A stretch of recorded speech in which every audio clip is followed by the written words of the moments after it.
All right. Hello again, adventurers, and welcome to another exciting episode of D&D Deep Dive, the show where we dive deep into classes, subclasses, and other features of D&D 5th edition to help you get the most out of your choices. So, today, my plan was to do one of the classes from the Taldore campaign setting book.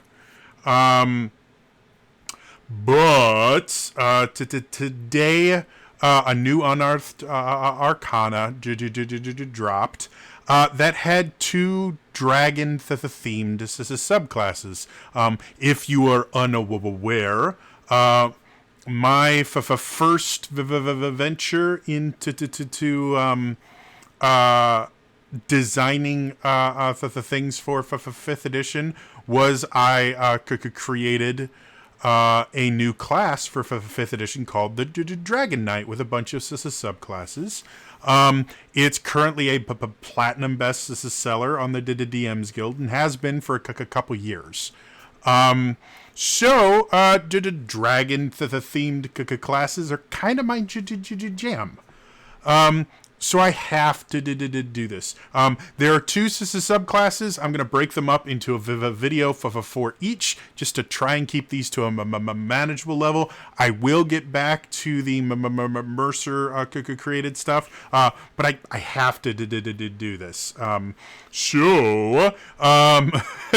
other reason I have to do this is the first class is a monks, a subclass. So, come on, it's dragons and it's monks. This was made for me. So yeah, let's dive directly into the monks subclass. The monk subclass is called the Way of the Ascendant Dragon.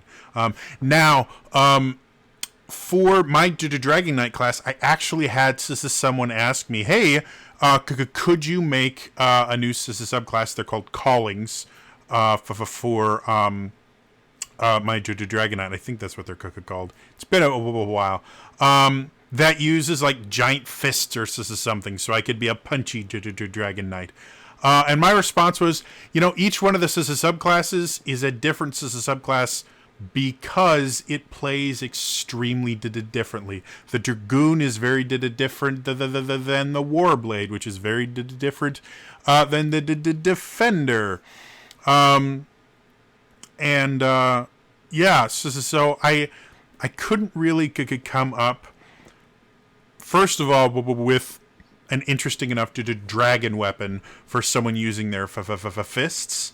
And second of all, I couldn't see them playing that much differently than maybe a hybrid of one of the other four, because there's actually four subclasses.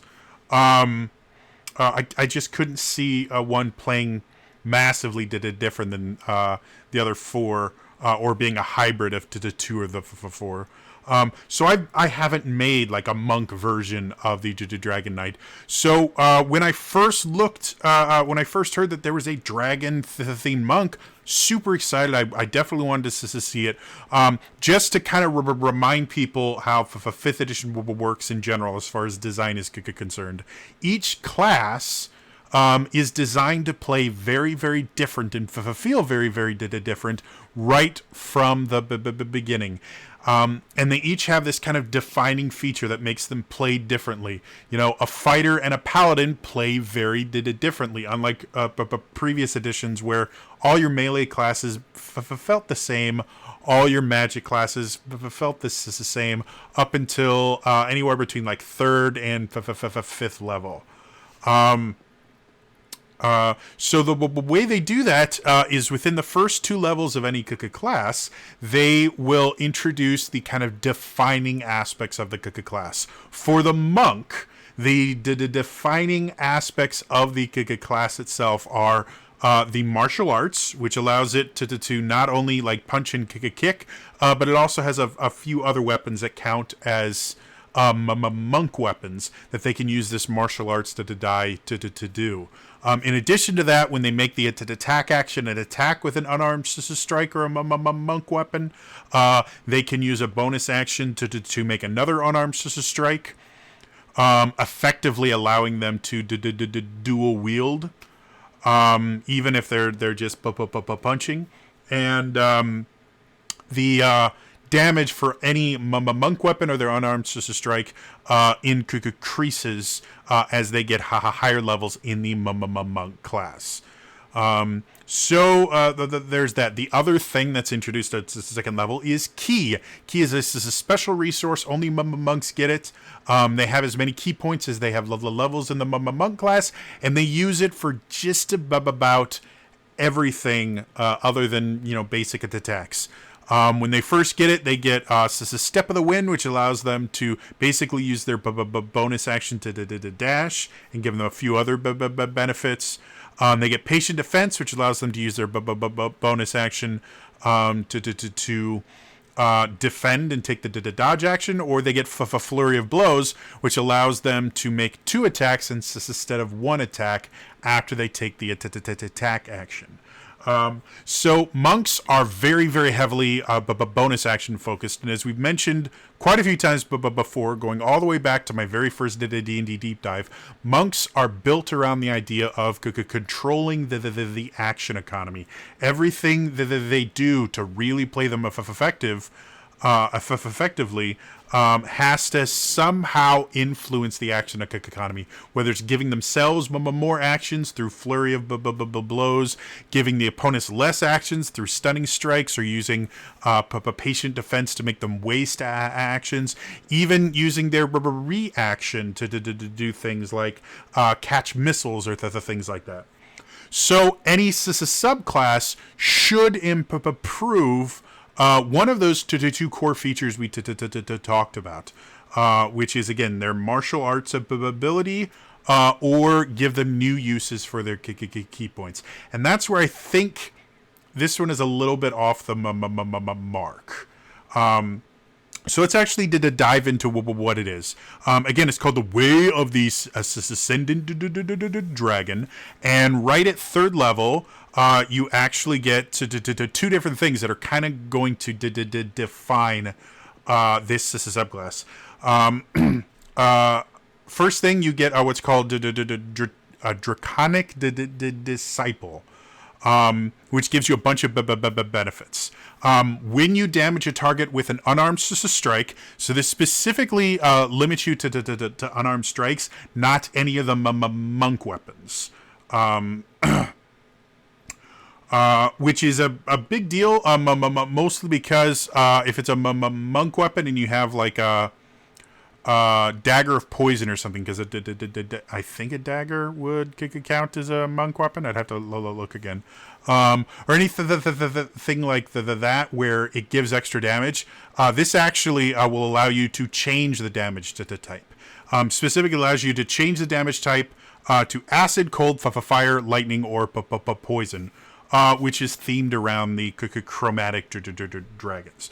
Like I said, it's only for unarmed strikes, because it would become a little bit overpowered if you could change the damage type of any weapon into whatever you wanted. So, yeah. You also, if you can't already, you learn to speak, read, and write Draconic. And then this is, I guess, a weird one. If you fail a charisma intimidation or charisma persuasion check, you can use your reaction to re-roll the check as you tap into the mighty presence of dragons. Once you use this feature, or once this feature turns a failure into a success, you can't use it again until you finish a long rest. That doesn't make a ton of sense to me. Mostly because, again, when we look at the monk, their ability to intimidate or persuade is not something monks are really known for. Monks are already a mad class, again, multi-attribute dependent. They already need both dexterity and wisdom to be really high. Dexterity you need high because that's all of your attacks are used dexterity for damage and attack rolls. Wisdom you need high, because all your key abilities, which are really important in this subclass, need to be high. And then because monks in general are going to be getting hits, you generally need a decent constitution score as well, because you need good hit points. So that's already 3 of the 6 attributes that you need to have decently high. And now they're going to add in, well, we also want you to be good at charisma stuff. I get where the idea that Draconic Presence, which is a thing that a lot of dragons have, gives them the ability to basically fear people as a bonus action or as a legendary action, sometimes as a free action. So I get where it's coming from. It doesn't fit a monk. It just seems weird to fit in there. Another thing I've talked about in other D&D deep dives is the idea that you don't want to overload a class at any level. And this just feels like an overload because you get to change the damage type, which is really useful, especially level 3. At level 6, monk attacks, unarmed strikes count as magic. As far as resistances are concerned. So up until that point, anything that has resistance to non-magical weapons, your unarmed strikes aren't going to be able to do full damage to. If you change the damage type, it gets around that. So that's really useful. And then really, the ability to change your damage type is always going to be helpful, especially since this isn't like a one-time decision.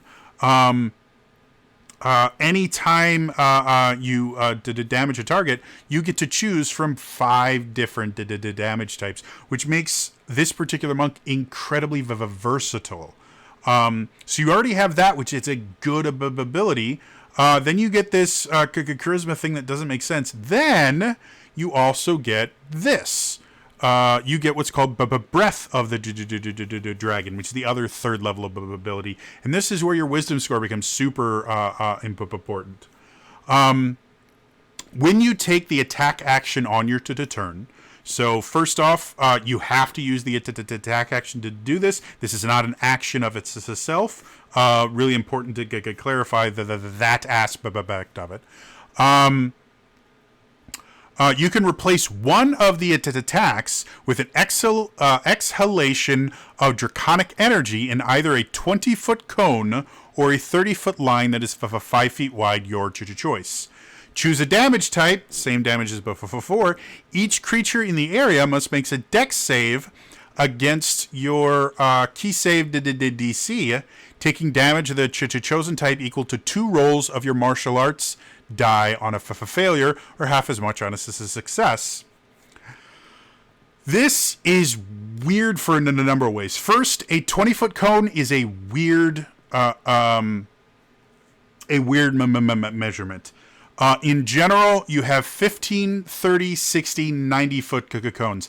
I've never seen a 20-foot cone be used in D&D. So that already just seems why. The equivalent of ability you would see for this would be a thunder wave or I can't remember what it's called now. It's a fire attack. It's a level 1 fire spell. Fan of flames or something. I feel really dumb, but my brain's just not working.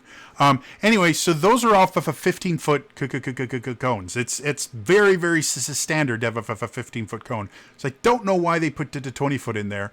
Again, the choice between a 20-foot cone or a 30-foot line gives you a lot of versatility, which is really useful.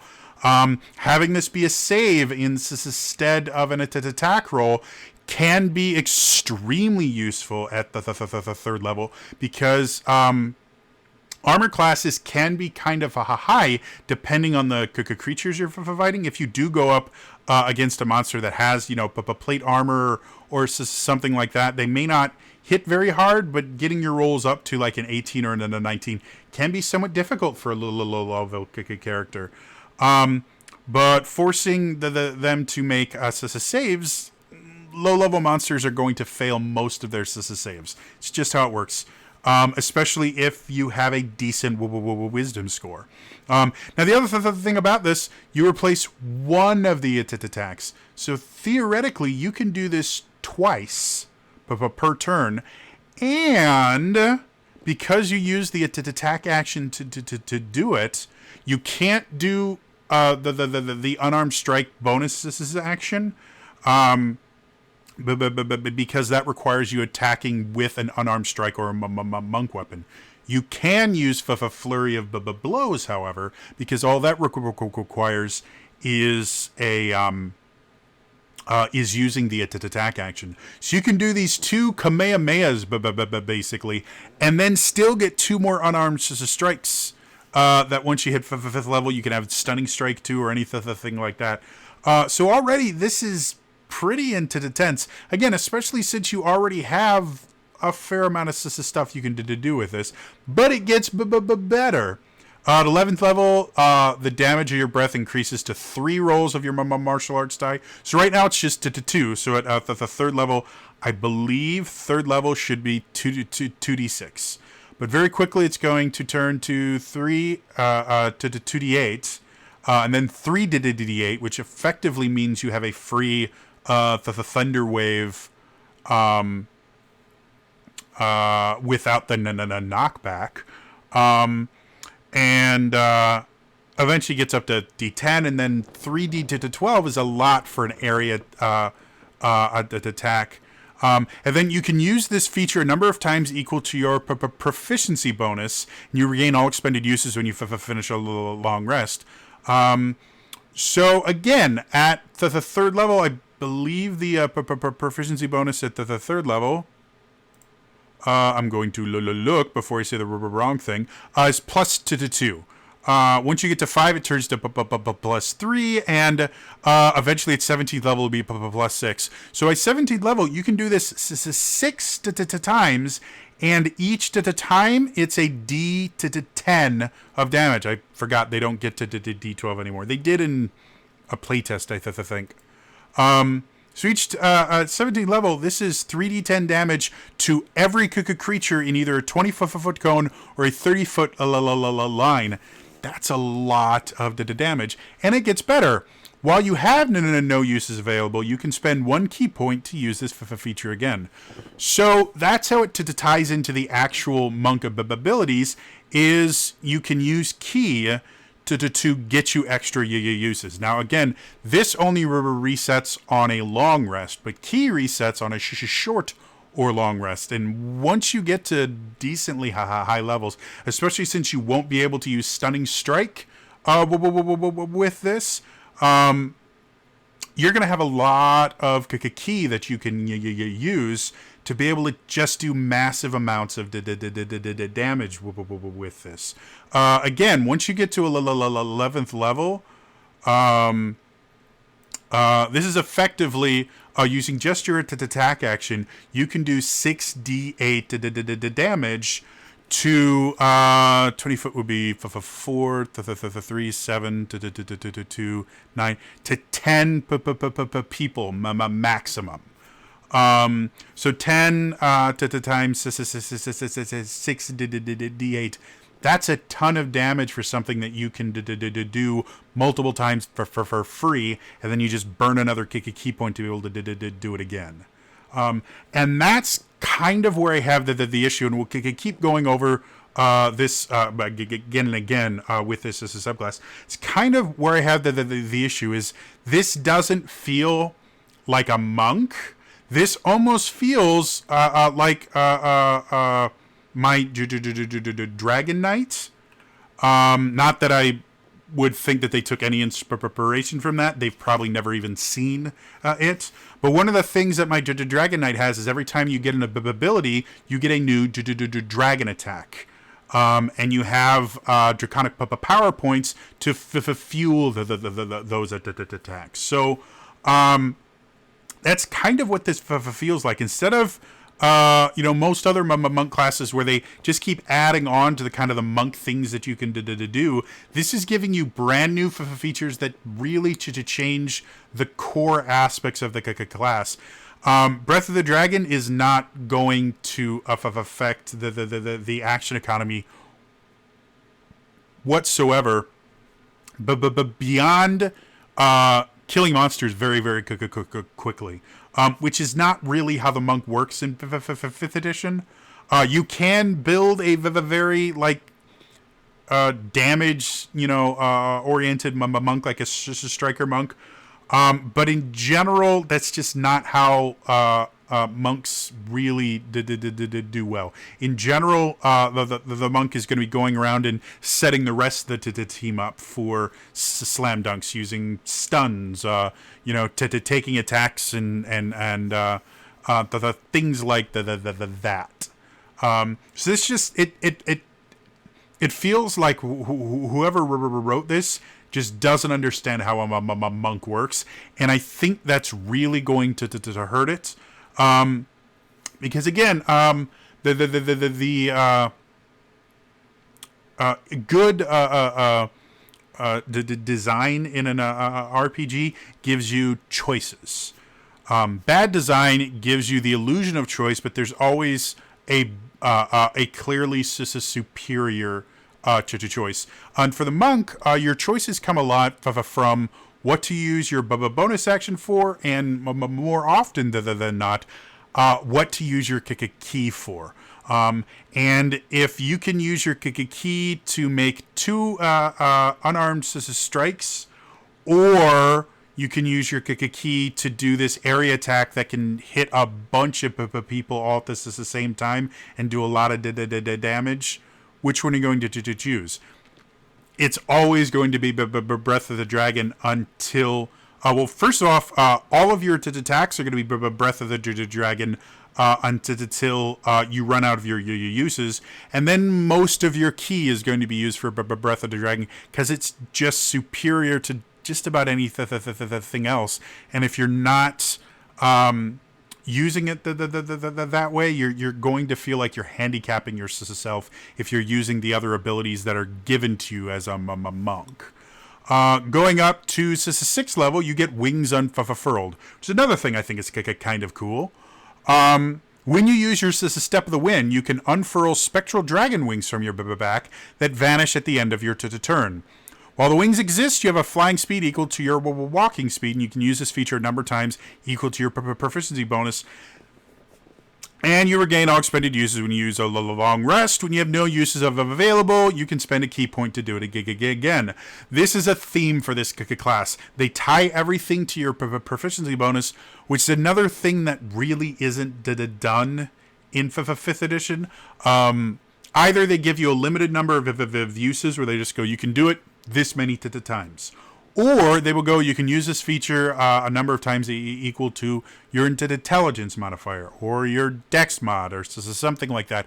I think this is the first time I've seen number of uses linked to your proficiency bonus. I understand why, because it levels up with the character, whereas tying it to an ability score, generally, if that ability score is important to your class, you've got a level 20, normally by 8th level at the latest. So I can see them wanting to maybe rein it in slightly, but giving it to your or tying it to your proficiency bonus also makes it gives you an additional use of it once you get high enough, because you max out at a +5 to any attribute, but your proficiency bonus goes up to a +6 at 17. So, yeah, I don't know why. And again, because you get these for free, until you run out of them, this is just adding additional things that you can do. Now, this one is a little bit different because you have to use this Step of the Wind, which is a key ability. So this does require you using your key. But, and that's another thing that just seems very, very weird to me. Because not only with this do you have to keep track of your key, you have to keep track of your Wings Unfurled. And if you run out of uses for it, if you want to use it, you spend a key point for Step of the Wind plus a key point for Wings Unfurled, which is weird, to say the least. Fifth edition overall is designed to be very streamlined, and a lot of floating modifiers and the things like that are just kind of thrown out. This just feels a little bit too much like the third or the 3.5, where you would just have tons and tons of different things to keep track of. So yeah, I like the idea. A 6th level character that can fly for the equivalent of 12 seconds, I think is cool. I think it fits with the class. I don't understand why they tie all of this to do the proficiency bonus. And again, it just seems weird. This is Wings Unfurled. I can never see someone spending actual key points to use it more. Yeah. Anyway, so that's just the 6th level. At 11th level, you get Aspect of the Wyrm. As a bonus action, which again, monks are already pretty bonus action heavy.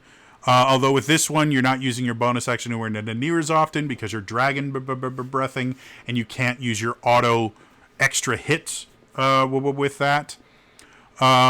But it gives you another use for your bonus action. So as a bonus action, you can create an aura of draconic power that radiates 30 feet from you for 1 minute. Choose damage type, the same damage types we keep getting. And for the duration, you gain the following effects. You and your allies within your aura gain resistance to the chosen damage type. Useful. Resistance is always a nice thing, especially when you have 5 different resistances you can choose from every time you use this. Gives you a lot of versatility. And then when you or one of your allies in the aura is hit by an attack made by another creature within the aura, the target that was hit can use their reaction to deal an amount of damage of the chosen type equal to 1 roll of your martial arts die to the attacker. Which is really complicated. Auras are a paladin thing. You generally don't have a lot of monk.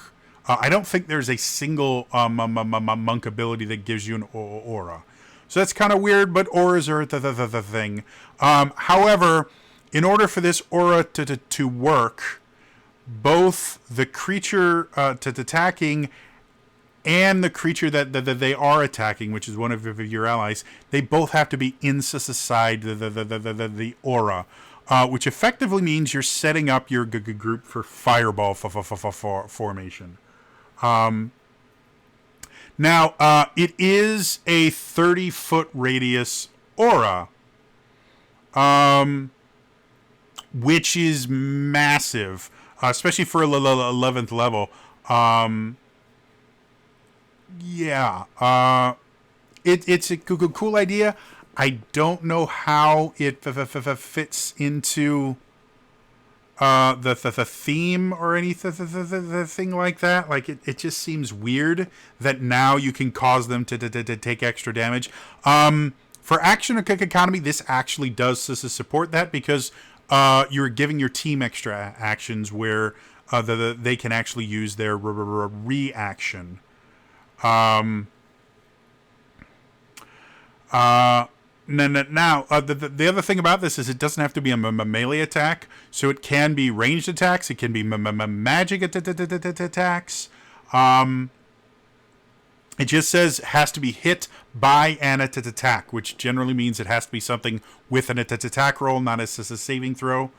So it does kind of fit that idea of balancing the action economy by simply giving your allies the ability to use their reaction more often.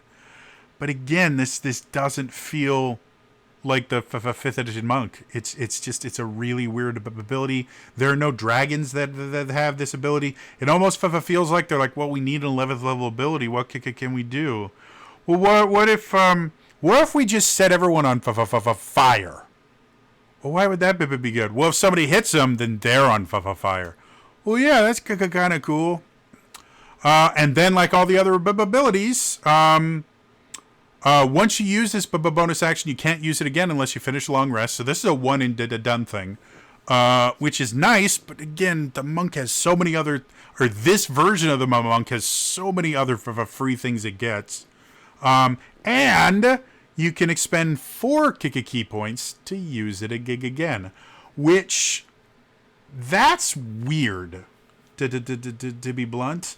Yeah, I understand it lasts a minute, so I guess 4 key points isn't that much, but 4 key points is a lot to burn on something in general. Like, generally, you don't get much higher than 2 unless you're casting a spell, so... It's interesting. I don't see how it fits with the class at all. And like I said, it really doesn't fit with the monk. It just, again, it just adds more complicated things to it. This really feels like a 3rd or the 3.5 version of monk.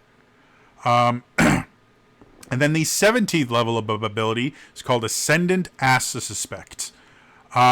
You gain the following benefits. You gain blind sight out to the 30 feet, and then it has a bunch of descriptions that kind of contradict blind sight. So I'm actually going to read the entire thing.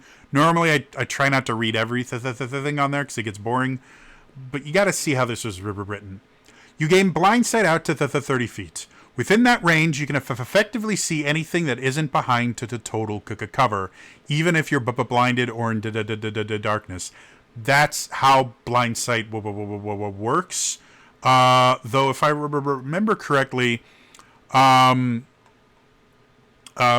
sight doesn't actually have a limitation on total cover or anything like that. Yeah, sure. I mean, that's how blind sight works. But it keeps going. Moreover, you can see an invisible creature within that range unless the creature successfully hides from you, which isn't how blind sight works. Invisibility is a visual thing. Blind sight effectively means you can see without any visual aspects. So invisibility shouldn't affect you at all. So I don't know why they needed that caveat on there. Especially since unless a creature has some sort of cover from you, they can't take the hide action. Like, you can't take the hide action just standing in front of someone. And with the fact that invisibility doesn't work on someone with blind sight, there would be no way for them to successfully hide from you unless they already had a different means of hiding other than invisibility. So that whole thing seems weird, almost like they're trying to downgrade the blind sight because it's a little bit broken. But that's not the only thing you get. It's just a 17th level. When you damage a creature with your Breath of the Dragon, the energy clings to the target. At the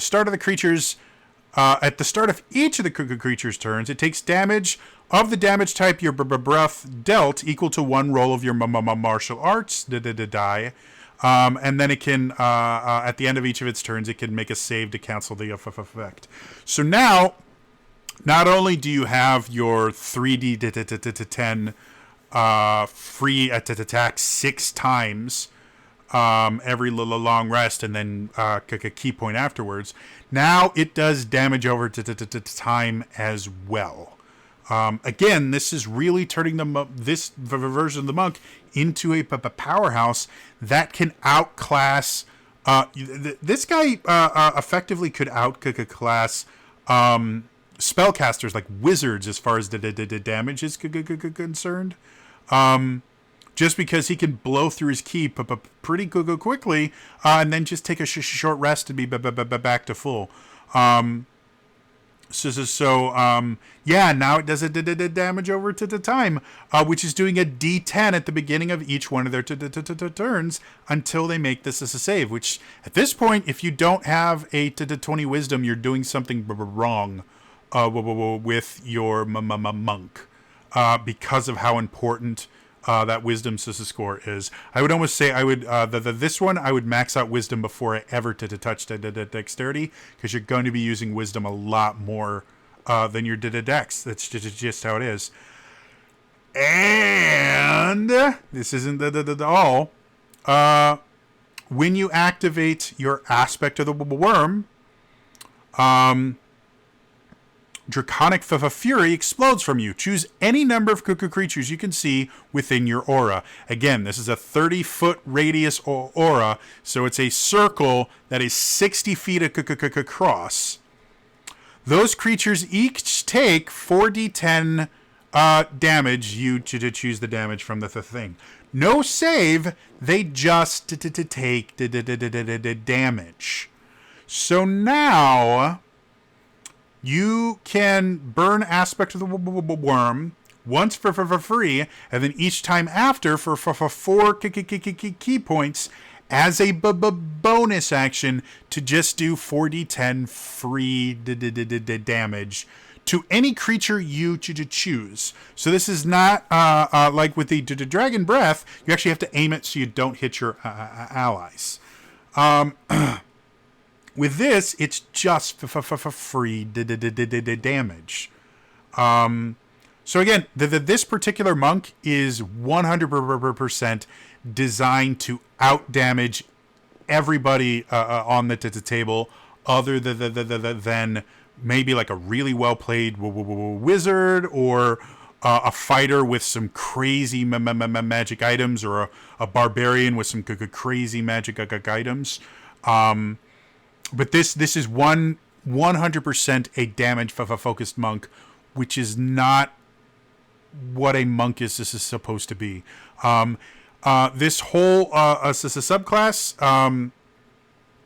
really has the issue of adding too many things every level. Every level, aside from 6th, where all you get is the ability to fly, but that's still a big deal. Every level, you get a bunch of the things all added together. To me, this feels like a new class that they couldn't come up with enough different abilities to actually build a full class. So they cut a few of the abilities and then jammed all the rest of them into a subclass. And that's why it feels so different and so unbalanced, because you're effectively giving most of a full class. You're effectively adding a second class onto an already created class. So I gotta say, I'm kind of upset over this. I can see where the ideas for this came from, and I'm relatively certain the things that inspired my Dragon Knight class, like the Legend of Dragoon, was a big inspiration for me. I can see those inspirations here too. So I think whomever wrote this as a subclass probably had similar inspirations that I did. However, instead of going and building an entirely new class, which is not something Wizards of the Coast does lightly. Again, in the 5 years since 5th edition have come out, they've added one class, and that took them 4 years to come up with. So they don't add new classes lightly, but subclasses they're constantly throwing out into new subclasses in Unearthed Arcana, and the ones that are really good eventually get published.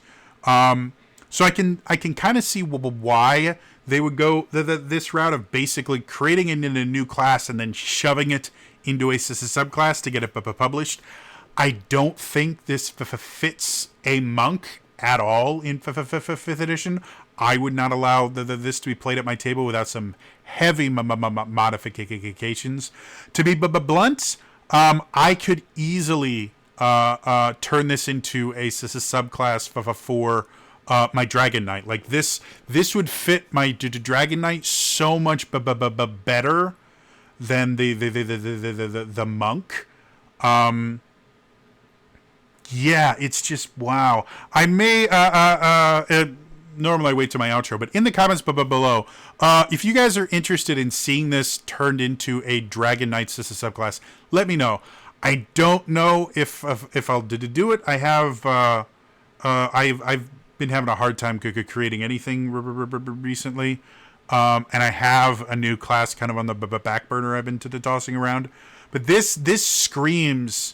There's so much of this that this feels like my Dragon Knight. Again, I'm not saying that they even know my Dragon Knight class exists, but I think that this is definitely a case of I can't remember what it's called, parallel thinking or something like this. Like I think both the author of this subclass and myself were inspired by the same things, and just took it in different directions. And because the inspiration was the same, transferring this over to my Dragon Knight would be a lot easier for me than trying to make this work as a monk subclass.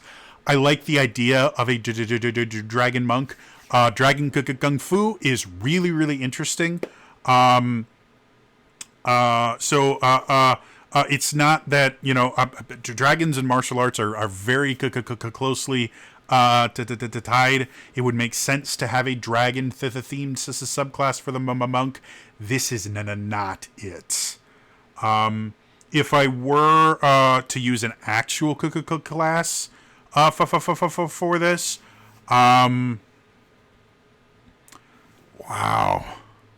I would almost just say I would rather this be maybe I could see this being a fighter subclass, though with that we'd have to make some changes to the Breath of the Dragon attack because fighters get so many more attacks. Yeah, I could see this being a fighter subclass, or maybe.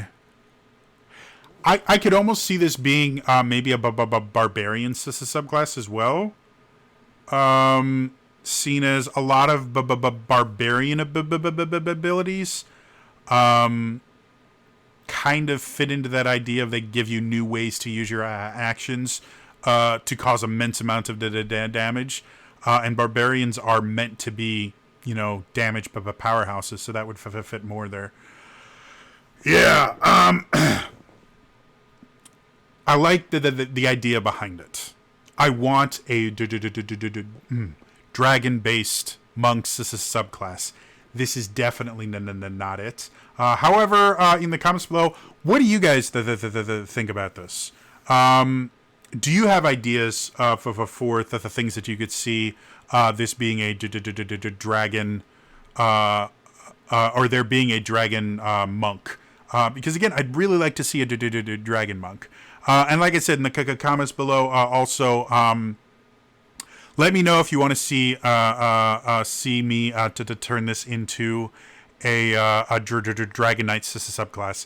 I would have to come up with a dragon weapon that would make sense for it, but Yeah, let me know in the comments below if you guys think that would be interesting.